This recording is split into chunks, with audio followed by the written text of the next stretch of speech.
Everybody ready? Okay, we'll call the meeting to order. Charlotte Select Board, March 4th. This is a hearing for the purposes of discussing Australian ballot articles, and we'll do Article 7, which is the fire and rescue first, and Article 8, which is the library edition second. So if there isn't any other business, we'll literally leave the table, and then Patricia, if you're going to speak, and then we'll look at and questions can be asked of you, and if any for us, we could come back. You're welcome to stay where you are. I'm probably going to sit. But we won't, that lens is pretty bright. Okay, so everybody good? So the floor is yours. Thanks.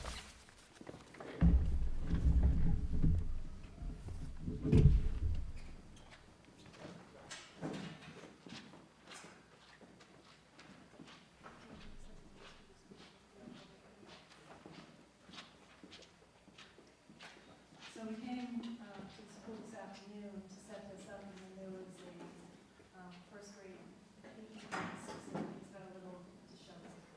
I'm Patricia Ackerburn, the Business Operations Manager for Charlotte Fire and Rescue. With me tonight is Chief St. George and Deputy Chief Mullen. There's also some of our volunteer firefighters here in the room as well. Tonight we're going to talk about the capital reserve request, which tomorrow is considered Article 7. It's to replace our 2006 E-Series two-wheel drive ambulance. So the first question that's probably going to come up is, what's an E-Series? An E-Series is a van-type ambulance versus a truck chassis, where you can change off the back box, which is the patient compartment. It is a two-wheel drive ambulance, which provides some challenges for us in Charlotte during the winter months, not only, more specifically on people's driveways and private roadways than on the town roads, which Chamber takes care of. So currently, the 2006 ambulance was originally slated to be replaced 2 years ago. As an organization, there was a decision because the pumper, which was a 1980 pumper, was replaced 2 years ago. So we're very mindful to not ask for apparatus replacements 2 years back to back. So that pushed this out beyond the normal 10-year useful life of an ambulance. Our ambulances spend 5 years on the front line, 5 years on the back line, and even when it's in the back, it gets rotated through, so it's always used.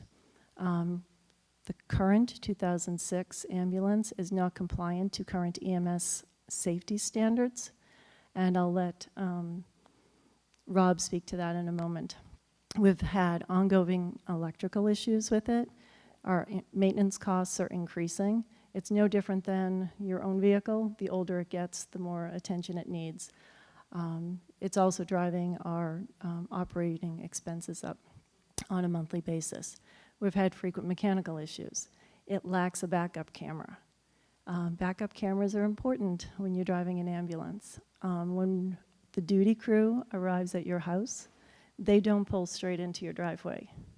They back up so that the stretcher and the patient compartment is closer to where the patient is going to be loaded.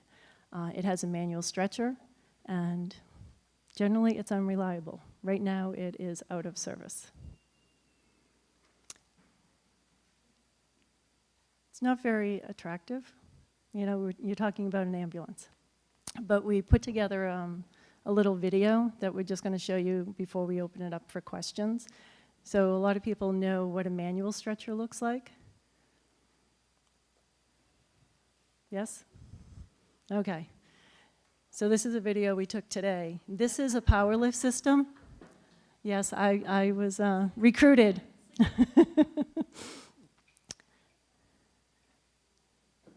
So the duty crew is actually talking me through what they're going to do, and they do this with all their patients. They're, saying, this is what we're doing, we're securing you, and whatnot.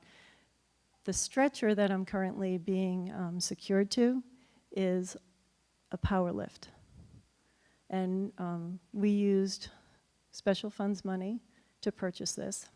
And as soon as they secure me and start wheeling me towards the ambulance, you will see the difference between a manual stretcher and a power lift stretcher. The importance of a power lift stretcher, it's not about the bells and whistles, it's about the duty crew. Often we have 2 females that are pretty petite, and between the stretcher and a patient, that can weigh over 300 pounds just for a normal individual. So I'm going to pause here for a moment so you can see how this works. The stretcher actually gets wheeled in and engaged.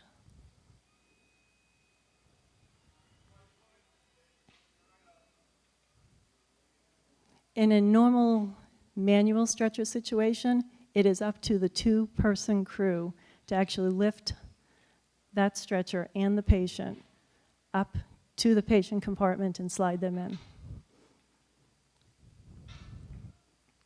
The ambulance that we're speccing out, if Article 7 is approved, will actually have that power lift already in as part of the build process. Is that part of the frontline ambulance? Yes, that is the frontline ambulance that they are about to transport me to the hospital in.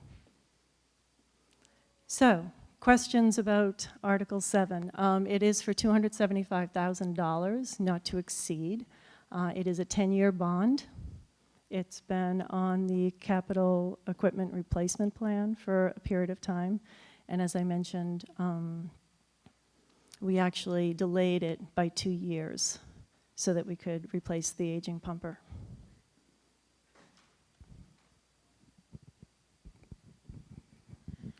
Question, Mr. Refresh will come up tomorrow. In the library, we have a first-year interest payment. Is there a first-year interest payment on this bond, or is it just the increase of the reserve fund that covers everything? I believe it's on the spreadsheet, the capital reserve spreadsheet. Page 26 of 178. If you find the bolded expenditures, the third line from that says proposed bond interest, ambulance 2020. So the first payment would be $67.95. And we are already tracking maintenance expenses at that level 6 months into this fiscal year for that particular apparatus. So that comes out of the reserve fund overall, it's not a separate Correct. budget item. Mm-hmm. Is it possible to touch base on the utilization of the ambulance? How many calls? We do have that in the program, but we were told we could only basically speak to Article 7. So last year, 420 months. Okay. 225 So last year, the ambulance was toned out 420 times. 224 of those were in Charlotte. And most of them are medical trauma, motor vehicle accidents. And you'll see that tomorrow when we go over the budget numbers. So I was just wondering, the ambulance that you're wanting to replace, does it have any value? Sorry, the ambulance you're wanting to replace, does it have any value when you trade it in like a car? And has that amount already been calculated and deducted from the amount that you're needing for a new ambulance? The amount that we have in the bond is the last ambulance we sold, we received $10,000 for. But unfortunately, the last ambulance was also a truck chassis. It's one we purchased used when we were having problems with this ambulance that was new. And it held more value than the van-style ambulance would. But we'll bring back as much as we can, and it gets redeposited in the capital reserve fund. Thank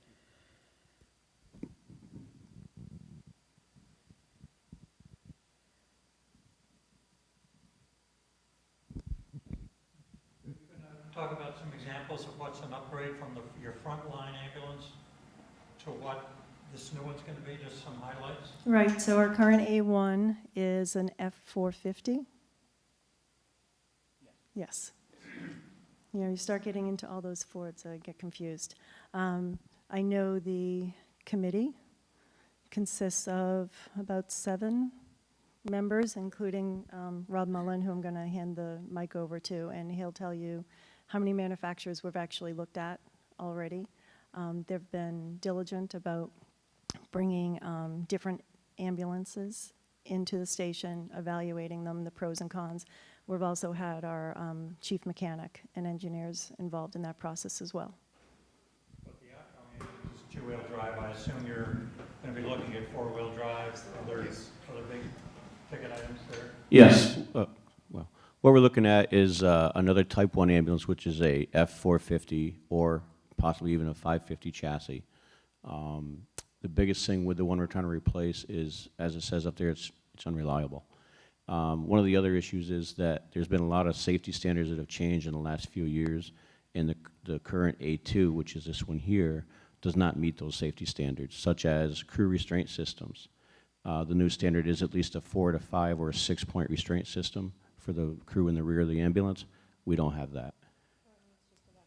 Currently, it's just a lap belt on 2 of the seats and a shoulder belt on 1 of the seats. One of the things we're looking at for this new ambulance is to make it as safe as possible for the crew, being able to keep the crew seat belted and restrained while they're working on the patient. Currently, even in the new ambulance right now, it's hard to do. And we're looking to try to effectively keep our crew restrained in the trip to the hospital. So we're trying to design it where compartments, medications, IV supplies, all that are quickly available without the crew having to get up out of their seat belts, which is the case right now, even with this ambulance here. The other issue is as they're talking, was the manual stretcher. As you saw in the video there was no manual lifting of that patient. And as we stated, we have a lot of female crews, and when you get to a patient that's 200, 300 pounds, which is not uncommon, they've got to call for help from the fire department, which is then making the patient wait for longer transport time to the hospital. With this new lift system, which is becoming a standard throughout the industry, they'll be able to do that right off the bat and not have to delay that patient's transport to the hospital. The other thing it's going to do is more than likely reduce any workers' comp claims. There's no lifting of the patients at all. The other thing is we just lost, there we go. The other thing is the current stretcher system in A2, which is the one we're trying to replace, is also not current to the rollover standards that is now required throughout the industry. Right now we have what they call an antler system where the stretcher goes in and it locks in on the side, and that's it. And those have been proven not to be effective in rollover situations. This power load system is current and up to date with the rollover system.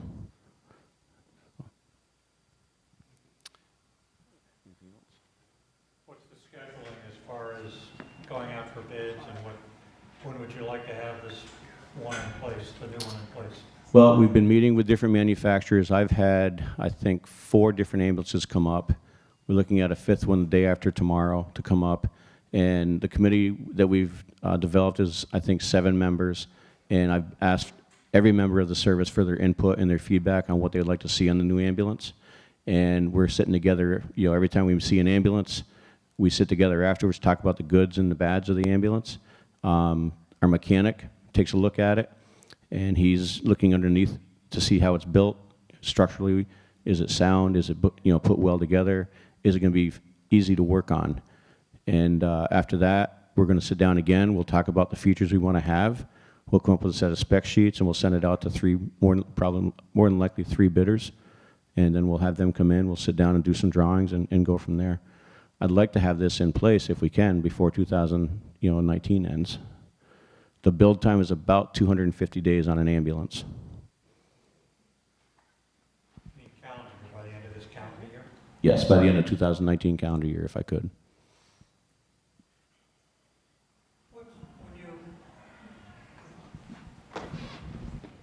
So we're all aware of the select board purchasing policy, 3 bids and so forth.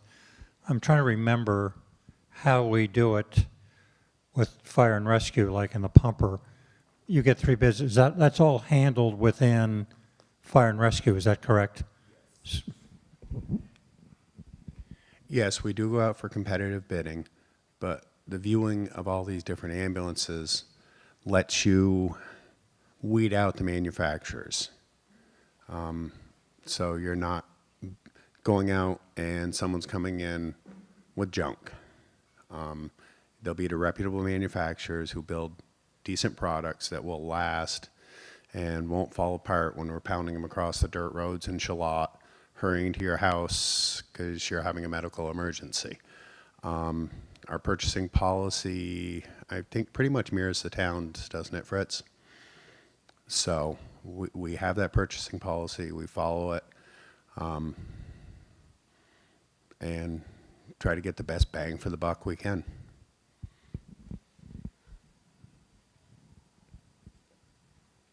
Anybody else have questions?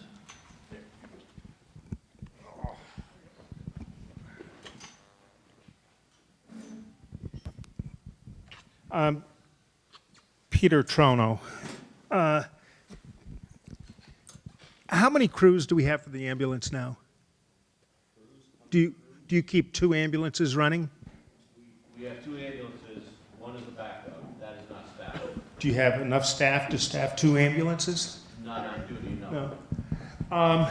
Tell me what's going to make me feel better. I'm falling apart, and I know that someday soon I'm going to be calling the Charlotte Rescue to come and pick me up and take me to the hospital. Half of your calls are outside of town, and previously I heard you folks talking about response time, and it was very impressive. But if you're running one crew and you're in Bristol picking up someone, how do you make me feel better about helping pay for this ambulance, being a Charlotte resident and resident taxpayer? And I think you have a special status, your rescue people there, at a higher level than the other communities. So we get a sales pitch here in Charlotte that we ought to vote in favor of this, and I think it's a good idea. I need to have a little pleasure in knowing that we're going to get there in a reasonable amount of time, and I'm going to have a paramedic crew that's there that is at the top quality that we talk about each time we vote on new ambulances and that kind of stuff. Do we have any guarantees? Well,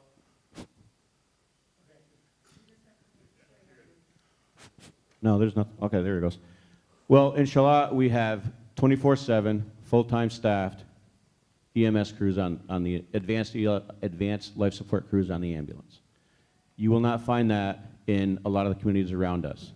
A lot of the communities around us are running a basic EMT as a driver, and they're also running an advanced EMT if they're lucky, or maybe even a basic crew.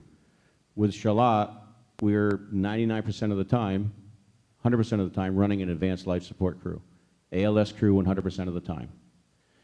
As far as, the 50%, we're a little bit less than 50% going out of town.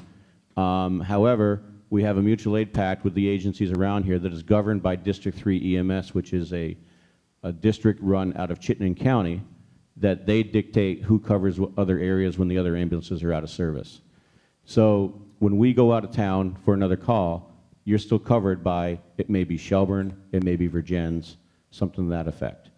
Where that's a benefit is that we've got an ambulance coming all the time.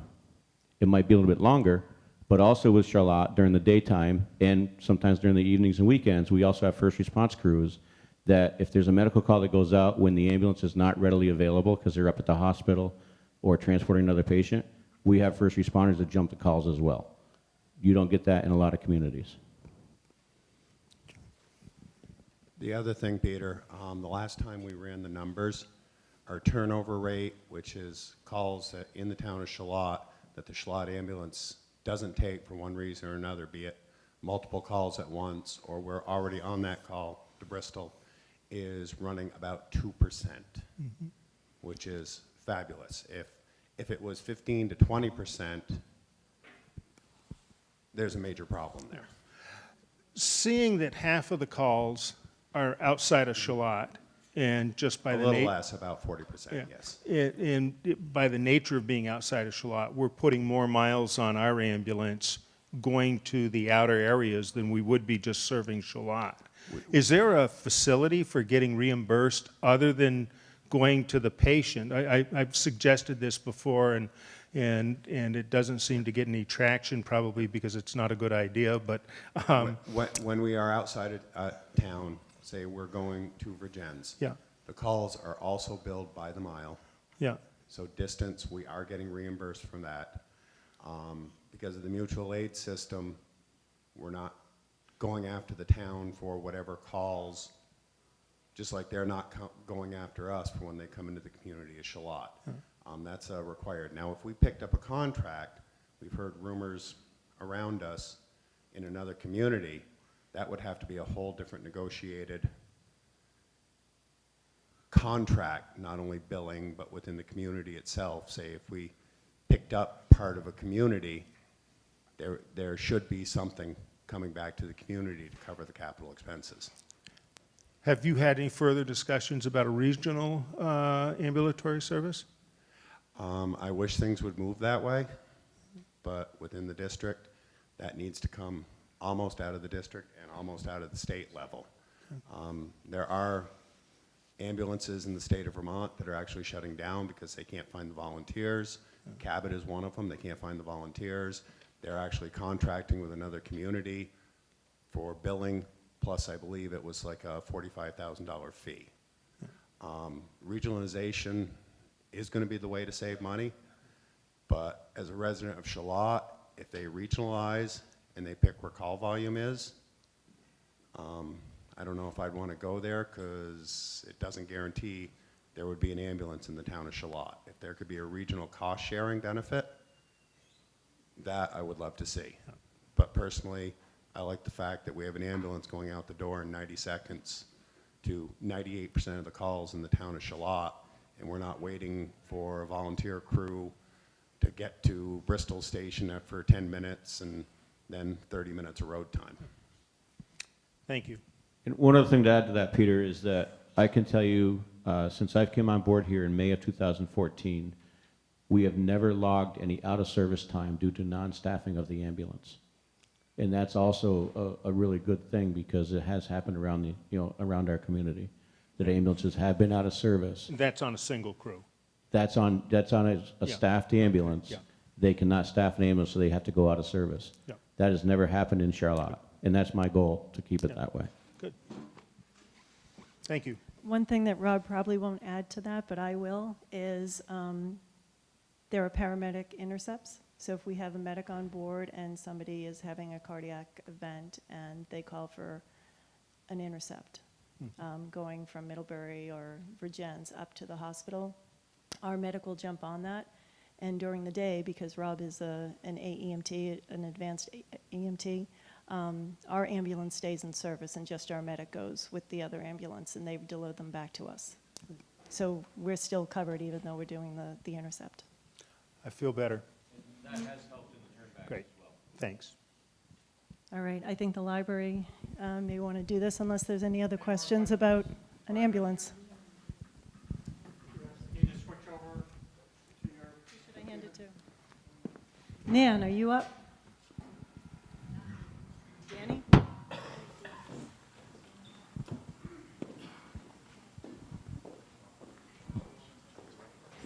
I know.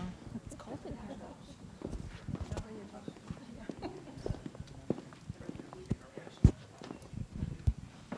Is this on?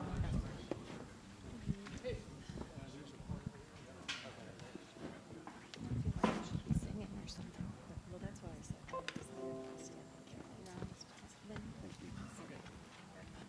Yeah, that's why I just.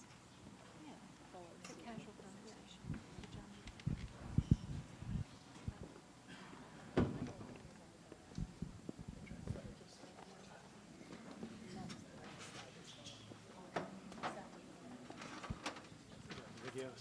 Yeah, I think we only have this last time. Is it, No, we don't. we tested it, actually. There was something on the laptop that we needed to, Greetings, everyone. Good evening. My name is Danielle Menk. I am a Board of Trustee member for the Charlotte Public Library. Very happy to be here. For those of you who have already seen this presentation, I apologize because it's fairly redundant, but we can whiz through it as quickly as possible. Let's see.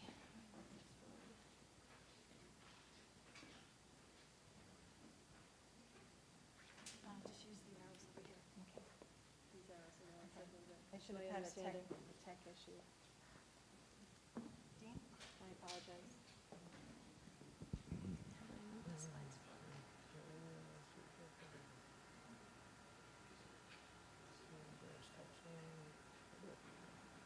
Okay, yeah, sorry.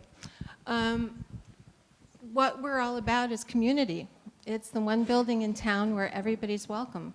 We've all bought into it. The original building was built in 1998. It was all paid for with private funding. My family moved here in 1998. I had no idea it was a brand new building, but I was very impressed by it. And I've raised 2 kids in town since then who have benefited greatly from being a member of the library.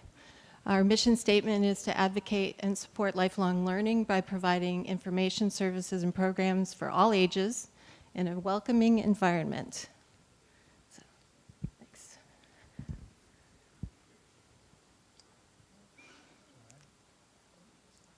I know. I'm glad it's you, not me.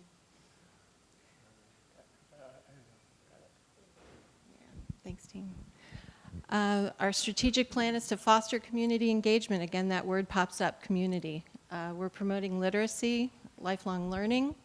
We're creating a welcoming and inclusive environment. And we have a very impressive staff who's working in this very tiny building. Our programs and attendance are up. As you can see by looking at these photos, we're using every square inch that we have in the library. People are working in the toddler's room. We have STEAM programs that are in the middle of the library. Last Wednesday, I popped into the library and I noticed it was very quiet, but there were a lot of people there. And I turned around and there were 12 little kids on yoga mats in the middle of the library and a lot of adults doing other activities around them. So it was pretty impressive, but very, very squeezed in.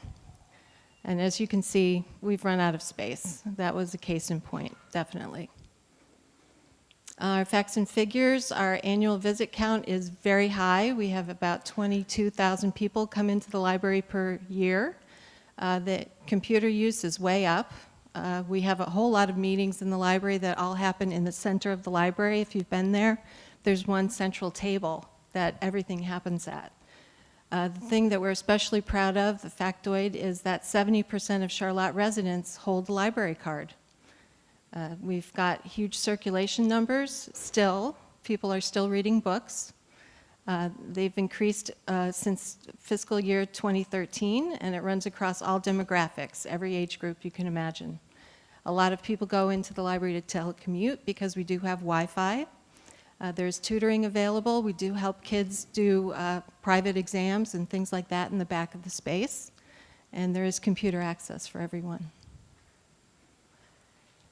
Like I said, the program attendance has increased exponentially through the years. Every day there's something going on, sometimes 3 different programs per day, moving people in and out of the library constantly. The problem is that in the evenings when we have programs, somebody from the staff or one of the trustees has to be there to let people in and out. We're hoping that that might change if we do get the bond vote through. There's a lot of children's programming, early literacy, STEAM, science, technology, engineering, arts, and math. My kids have certainly benefited from it, and I think a lot of yours have as well. There's kindergarten story time, toddler story time, baby time. And STEAM programs are very successful. We've got a lot of robotics, a lot of building going on, a lot of makerspace programs. A lot of kids are doing that, which is great for the future. They could be future Charlotters paying into our tax system here. We want to keep that going. And like I said, real books, people still read them. and not everybody's got a Kindle, so we're still doing a lot of circulation where we are. So we need the space for the books. We've got 20% projected increase in all areas. Right now, we've got 8,000 items currently on shelves. There's 15,000, actually. We were originally designed for 8,000. We've got almost 16,000 items. So we're squeezing everything into every spare inch that we have. We are hoping to meet the need for almost 24,000. So the current shelf space is only 885 linear feet, and we project that we need almost 1,400 square feet, linear feet. Thank you. We're expanding the space, hopefully, if this proposal goes through, by 2,200 square feet. That includes modifying the existing space that we do have in order to accommodate the new addition. There'd be a dedicated meeting space. If you've been to the Carpenter Karst Library in Heinsberg, they have a lovely separate door on the library that you can lock after hours or keep open after hours, and there's a lot of programs that they can have in the evenings, which is great. That's what we're hoping to be able to do, because we get a lot of requests for evening events, and we're not always able to staff them, nor do we have the space for it. There's going to be an expanded children's program room, hopefully. Lots of new restrooms, or a couple of new restrooms anyway, so we no longer have to have the restroom on the outside wall and have to deal with frozen pipes in the winter. Not very fun. We will actually have a water fountain, what a concept, so people can fill their water bottles. A sustainable HVAC system with potential solar capacities, which it's primed to have, and building it so that it faces towards the same parking area that the town hall faces. So these will create a more central area in town. More shelf space for books, audio tapes, and computers. They did a feasibility study last spring, and the results were that people felt very strongly that the expansion is much needed. Like I said, the building was originally built 20 years ago. We've exceeded that space quite substantially. The cost of expansion is reasonable investment. I think that a lot of realtors in the area would agree with us that it's a great investment in our town. A lot of people that come through Charlotte always mention the fact that the library is there. It's a beautiful facility. It's nice to have. They want to split the funding between private donations and the bond so that everybody has a stake in the library.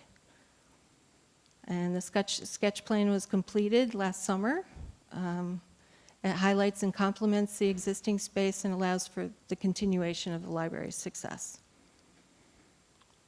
And how can we do this? We're hoping to raise $700,000 of private funding.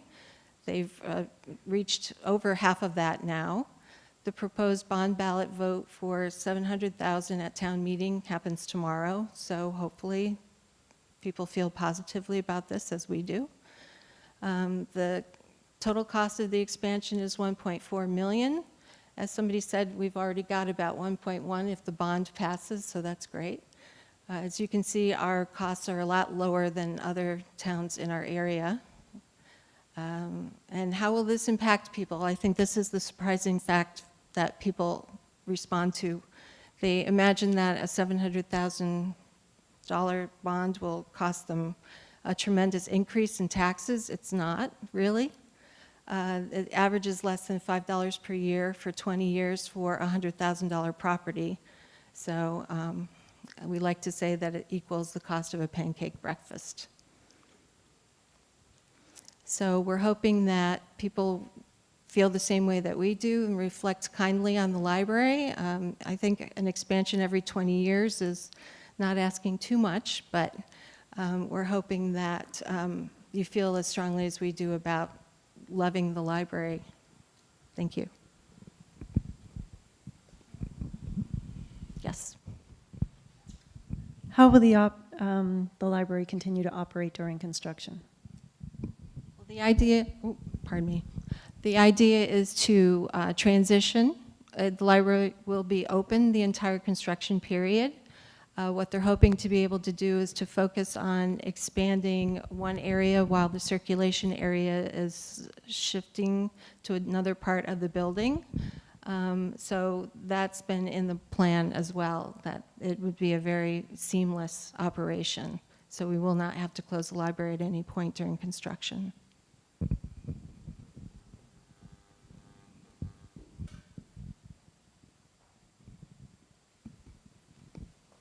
Hello, Peter Trono. Do you still have walls that freeze in the library after the roof project? Things are much more improved than they were prior to Have they frozen this year? No, they haven't. So it's cured? It's pretty cured, yeah. The problem with the bathroom is that it's on the exterior wall. Yeah. So we get a little bit of that. 2,200 square feet, $1.4 million, about $700 a square foot. Not exactly, no, because it also is the transitioning between the existing space and the new space. So that will be renovated as well. So 4,000 square feet or 4,200 square feet at $1.4 million is $500 a square foot. How do you, I guess you haven't gotten your approvals yet. You don't know what's going to be required of you from the town. For an example, parking, you've got 23,000 people visiting there a year. That would indicate to me that you're going to have to expand the, if you're going to double the size of the library, you have 23,000 people visiting now, I think your hopes would be that you would increase that number. So clearly you're going to have some parking issues that need to be worked out with the Planning Commission. I'm not sure that you know what kind of heating system you're going to put in. How do you arrive at a square footage price if you don't know what you're going to build yet, what you're going to have to build, and even at $500 a square foot for the entire, say you're going to renovate the whole building and add 2,000 square feet, $500 a square foot is an outrageous amount for building these days. Has anyone done any cost analysis of the construction? Yes. Hi, Margaret Woodruff. I'm the director of the library. And we, of course, want to be responsible to the cost concerns. And having spoken with the architect who's helped us put this together, he gave me some better idea of what we're looking at. And based on their estimations, and this was a plan put together by architects and engineers who, from Black River Design, who have designed and built libraries across Vermont. In addition to many schools, they're working on the Burlington High School project right now. So they have a lot of experience with municipal projects, know you need to bring things in on budget and not waste people's money. According to his estimates, there is, as you, I'm sure, know, there is a difference in cost between new construction and renovation. The estimate of square footage that he comes up with, the average cost between the two buildings is $255 per square foot. As I've told you before, I'm not a builder. I don't know anything about construction. I trust that they have the information and knowledge to give us a reasonable number. If you have further questions about that, we would, of course, be happy to answer those. But that's the number that he gave me when I spoke with him. Okay, so you're asking, your hopes are that you're going to have $1.4 million to do this project. Yep. And you just told me it's $250 a square foot for renovation and new construction. Yes. How, those numbers don't jive. Well, okay, so in addition to that, we also have built in, or they have built in, again, because they are familiar with municipal building projects, knowing that we only want to have to do this once. We don't want to have to come back to you and say, oh, whoops, sorry, we underestimated the amount that this project was going to cost, so we, in fact, need a little bit more money. So they have built in a significant but prudent contingency cost so that we will be ready for any problems that come up. One could be an increase in building costs. I am told, I'm not a contractor, but I'm told it's very hard to find people to do work these days. The cost of getting construction done in this state is going up. So that's what I'm told. You look skeptical. I don't know. I would say that at $700 a square foot, you'll have contractors beating the door down to do a job at that price. Right, but it's not $700 Well, a square but you're foot. saying it's $250, but you're going to pad it so that you're safe in case construction costs go up. I don't understand the difference between So- 250 and the 700. What is? I believe 250 is a more realistic number, but tell me the difference between the 250 and the 700. Is that for books? Is it for? That is the cost of the entire project. So that is the construction cost plus furnishings plus clerk of the works plus all the tests and permits and insurance and everything else that we might need. It is a comprehensive cost. So when someone talks about building at a certain amount per square foot, those costs are figured into that 250 or whatever the square footage cost is. I just think this number's not at a realistic point. But let's move ahead, because I don't think the architect's not here to give those answers. No, but he said be happy to answer your questions. It's a wood frame building, and it's 2,000 square feet. Trying to compare that to a project in Burlington or Shelburne, for an example, where they're talking about doing basement, brick construction, very large. You can't compare the costs on those two, and you can't compare it on a square footage cost. Essentially, your library is 2,000 square feet or 2,200 square feet. I think you said, or I read an article recently, that it was at that number so you wouldn't have to put sprinklers in the building. You're eliminating the cost that gets you on a level with Burlington and Shelburne and South Burlington, but we're not seeing it in the money that you're asking for. You're still asking for 700 square feet, but you're doing a lesser expensive type construction, and the 250 is a reasonable number, still on the high side, but I don't know where that extra money is going to. It's certainly not for insurance. It's not for permits. I don't understand the numbers, and I think they're way, way off. But that being said, and I'm not sure that we're going to get an answer to that this evening, I just lost my train of okay. You're asking the town to float a bond for $700,000. And when you first started talking about this project, you thought you were going to be able to match those funds. Who pays first? Does the money, when we start paying the bills, does it come out of the town's bond, or does it come out of the Friends of Library money? Well, we're not entirely sure about that, but I would say that probably we would do half and half or something like that. We have gotten pledges, and so it's over a 2-year period. So we won't have, even if we get 700,000, we won't have it instantaneously.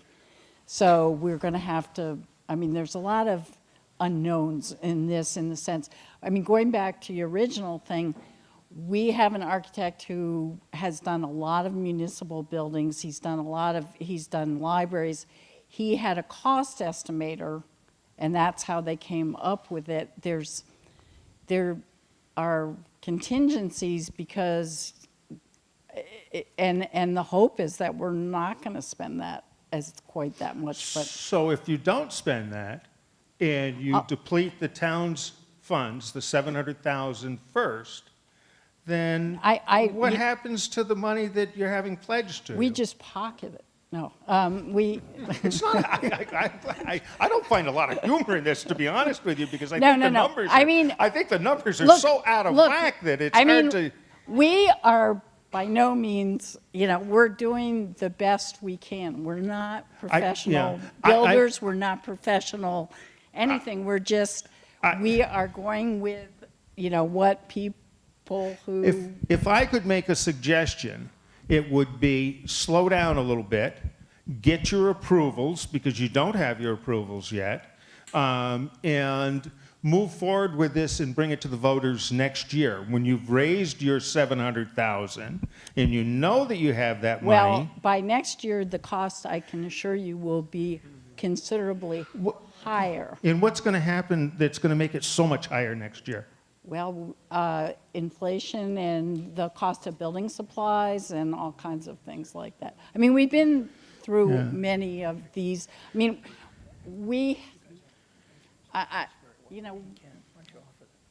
say what?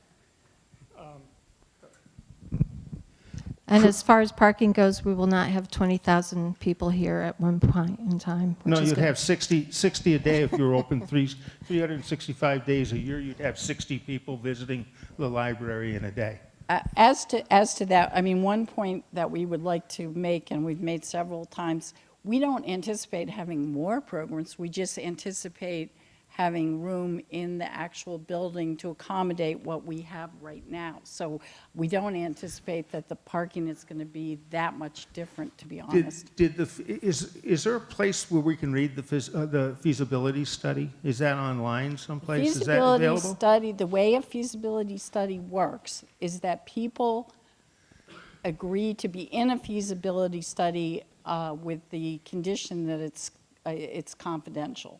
Yeah. Because it's talking about, how much would you, we gave you, and there's an executive summary of what it concluded. Yeah, I'm not I don't interested. know, what are you looking for? I'm not interested in how much everyone's pledging. I'm interested in hearing that there is a need for it. That was So a big part of this is going to be for a conference room. 35 people can meet in this room at any time. Is there a problem in borrowing the town hall's conference room? Yes. Is there a problem in borrowing the senior center? Yes. And what are those problems? The problems are that we have a lot of kids, we have a lot of stuff. The town hall is not going to be enthusiastic about us trucking a bunch of stuff over there that for these kids' programs, which you just come into the library when they're doing the Lego thing. Yeah. Takes up about half the. So these conference rooms aren't necessarily for conference, they're for programs that you're doing with the children. We're not calling it it is a program room. Okay. It's a program room. I thought I just heard you say conference room, but that's okay. No. Yeah. So there's nothing, I don't know what to tell you. We have to believe what we receive from. What happens? I want to visit this one more time, and then I'll be done. What happens? You're at 350 now in pledges. No, we're at about 400. 400. So you're 300 shy of matching the 700 that a bond issue. What happens if you don't come up with another 300,000? We can modify the design probably, or something like that. I'm not entirely sure. We'll whatever. We're not finished. I understand could I also point the first out, monies are easier to gather than the last bits of money usually, but maybe that's not the case with the Friends of the well, Library. I think if the bond passes, it'll give quite a bit of impetus to people who were sort of hanging back going, well, what if this thing doesn't go through? I don't want to get involved. And so, I don't know. I don't have a magic whatever, but. But the town will be on the books for 700,000 in a bond issue. On the books, and we may have a project that may not get built or may get built to a lesser degree. I think it'll give us a tremendous amount of impetus to get the rest of the money and get going on this thing. And I do. Thank you. Hey, Peter. Yeah. Open your wallet and put up the 300,000. Let's be done with it. You know what? Let's be done with it. You can only spread it out so far. And there are a lot of people asking for money. Let me just say that we just applied for a grant for $100,000. I mean, we're not. Could you use that grant money to spend a little time in trying to figure out why the square footage cost is so much? Is that grant money available for that? So I have a suggestion. I understand the architect's available. The architect has made cardboard models and so forth, and you're asking non-contract people all these questions. If the architect, you say, could be available tomorrow, and then this line of questioning comes up, I really feel quite confident that the architect who has done these type of buildings before as an engineering staff, I think could probably answer your questions adequately about why the cost is what it is. So I suggest you invite him tomorrow. It's going to be a little after 9 by the time we get to the library, I think.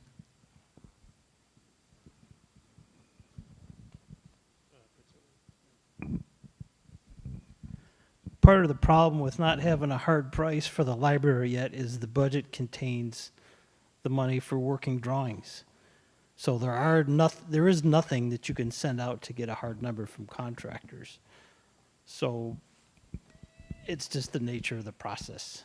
I would think that when those drawings are available, that there will be a much more accurate number to the prices. It'll spell out the things like site work and clerk of the work and paving and all that other stuff. But isn't that kind of a backward approach, that you ask for the money, you get the money, and then you realize afterwards how much money you're going to need to build the project?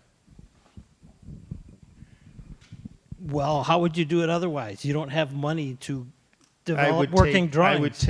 I would take 100,000 of the Friends of Charlotte Library, have them pay for the architectural fees up front, find out what it's going to cost, then go to the voters and ask for a bond that's going to fit what the studies or what the drawings call for, rather than saying, oh, I think it's going to be 1.4 million, and then go to the voters and ask for 700,000 based on that. I mean, it seems to me that I know when somebody builds a project and they go to the bank, they have some figures that are going to be real tight. We're the bankers. We're the bankers. We're the town. We're paying the taxes. We're the bankers. And I think that I know that my banker would want some concrete numbers, not, oh, 250, but it might go to 700. They'd throw me out of the bank. They would, it just doesn't work that way. And I don't understand why it works this way when we're going in front of the voters and asking for money. It doesn't necessarily work that way when you're building your house, but municipal construction is a little bit different. This is no different than building a 2,000 square foot house. It's wood frame construction. It's the same. And this is easier. We're tapping onto an existing septic system. We're tapping onto existing water. The utilities are there. It's a simple project. It's 2,000 square feet. It doesn't have to be glorified to a degree of $700 a square foot.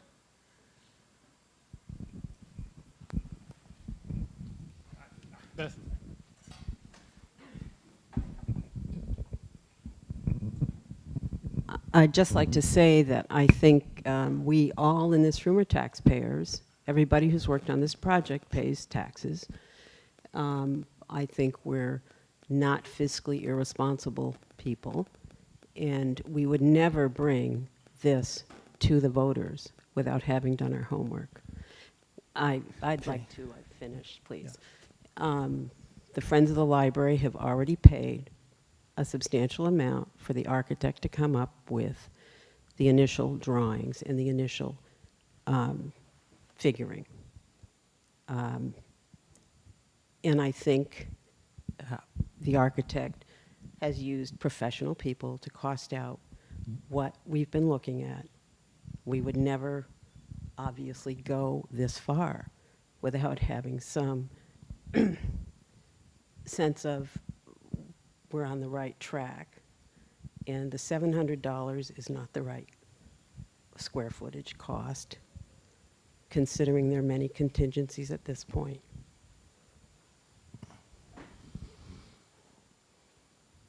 I understand that you folks are doing your best, and I have no doubt at all about that. I think that you might be outside of your expertise.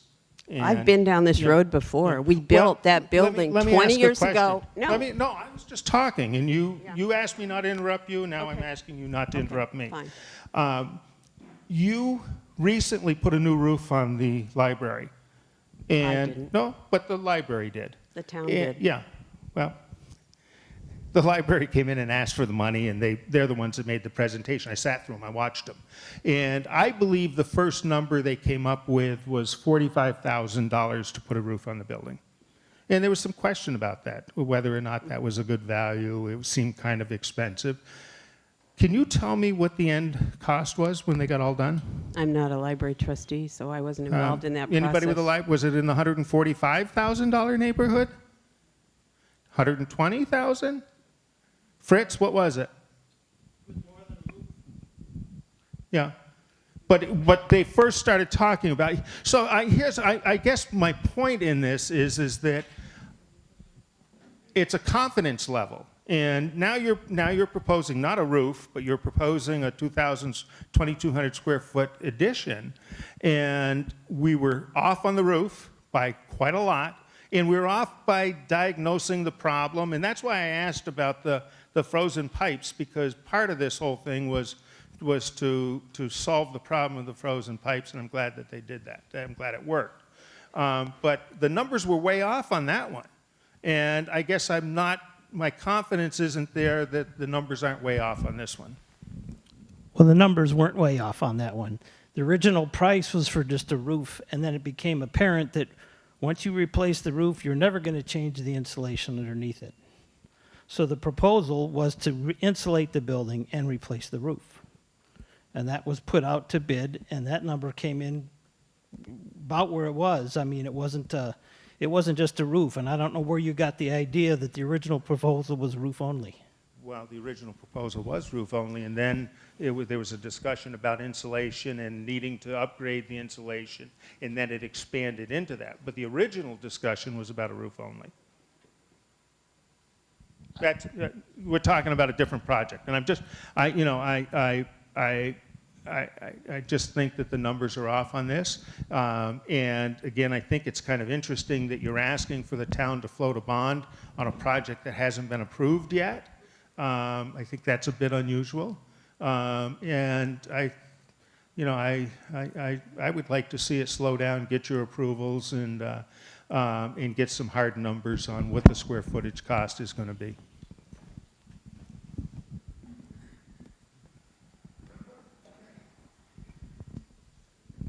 Thanks, I can appreciate that. I guess I just want to follow up so that people know we are doing due diligence. We have spoken with the people at the bond bank, and this is not an unusual way for these projects to unfold. So we don't feel like we're acting in an unusual manner.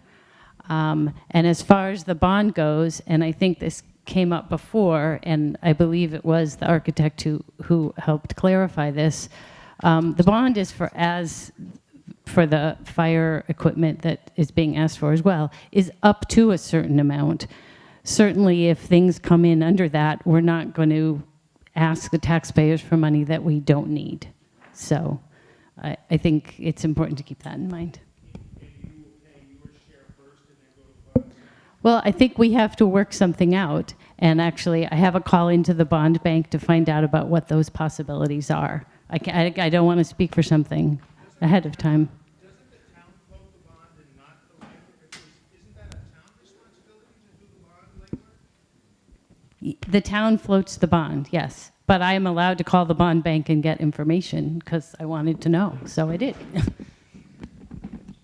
I just wanted to clarify.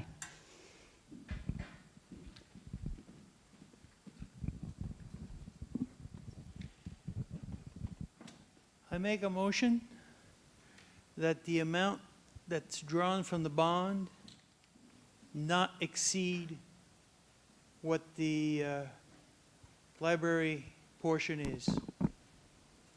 That as the building gets built, both of them get drawn at the same time. And the same amount.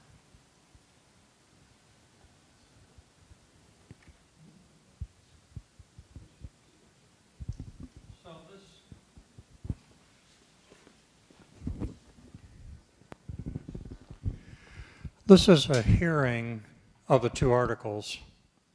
I mean, I think the suggestion's good, these comments and questions are good, but I think that motion should be, or that action should be taken before, as a warned item on a select board agenda.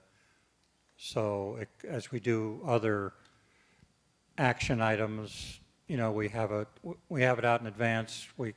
Folks can prepare for it and defend it one way or the other. So I think my sense is it's not appropriate to take that action, that motion now, but take that topic for a future agenda item.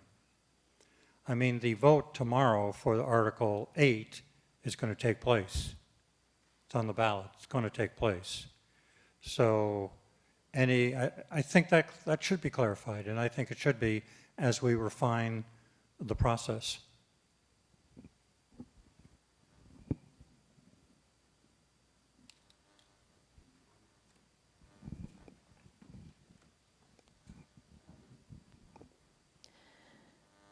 I. Okay, you good. Go for it. Now? So I think what you just said is not actually possible. If what I heard from the library was that the donations that they have right now, it's a promise, and some of those, I think I heard them say, would come in over 2 years time period. They don't have $350,000 or $400,000 sitting in the Friends of the Library bank account waiting to be spent on a project. They have promises out there that are spread over 2 years. So that is not gonna, it's not gonna happen that the library donations and the bond money is gonna be split from when the project starts. That's, if I'm hearing correctly. Let me comment on that. I've talked to members of the board today, in fact. If this is passed tomorrow and we proceed and we get a better price, whatever that price is, I don't feel that earth should be turned over until that total amount is raised. So $700,000 if it passes tomorrow, that's a commitment. In the feasibility study, when the members of the board talk to citizens like us, we agreed to pay so much per year for, I thought it was 3 years. There's a couple of options there.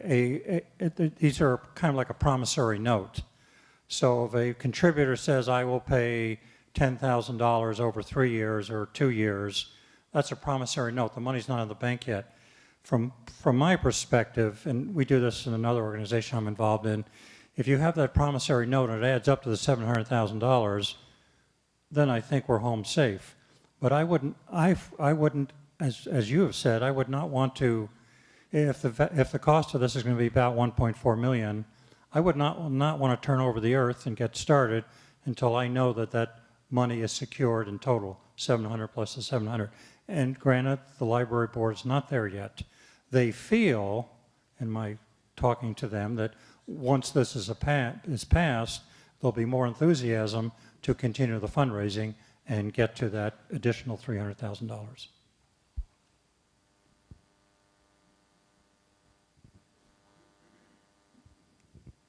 If you agree or disagree.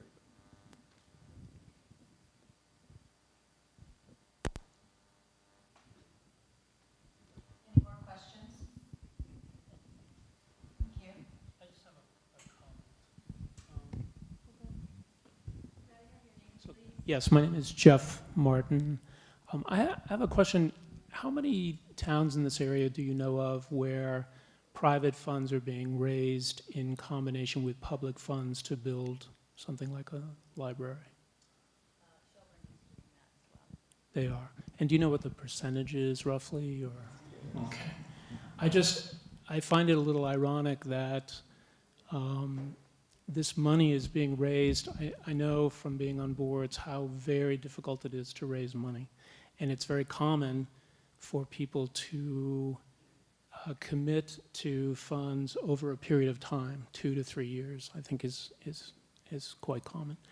And I just think Charlotte is so fortunate, frankly, and I feel like this is missing from the conversation, to have people who've been working so hard to do this. You could have come to the town and said, we need X amount of dollars, whether it's 1.4 million or whatever, and we would like that to be the bond. And instead, you and I think many other people have committed to raising this money, and I think that that really has to be identified. The town, I also find it strange that anyone would question, to be quite honest, the need for more space in this library. All one needs to do is go into the library and spend an hour and see the usage that goes on. I think you had something like close to 400 programs this last year in the library. Is that correct? Yes, 330. I don't want to exaggerate, but I mean, I think of the library, frankly, as our town center. And the offerings are so expansive. And I think in one of your publications, you said something like you're serving, toddlers to the elderly through this process. And I feel like the town really is indebted to all of you to be making this happen and to be raising half of this money. I find that we just finished a major capital campaign at COTS, and it's remarkable how people will step forward, but they also need some assurance that there is a foundational base, and that's what you're asking for from the town. And then I think that certainly helps people feel more comfortable in stepping forward and donating, making contributions and donations. So I don't want this conversation to go by without acknowledging the work that you all have been doing. I think you've been working on this for over a year now, and many, many, many good minds and lots and lots of hours, and you've been thinking about many, many things. And so I just want to acknowledge your work and say how much I appreciate it. Thank you. Are there any more questions regarding the library? Is there any more business to be brought before the select board? Is there a motion to adjourn from the select board? Seconded? All in favor? Meeting's adjourned. Thank you.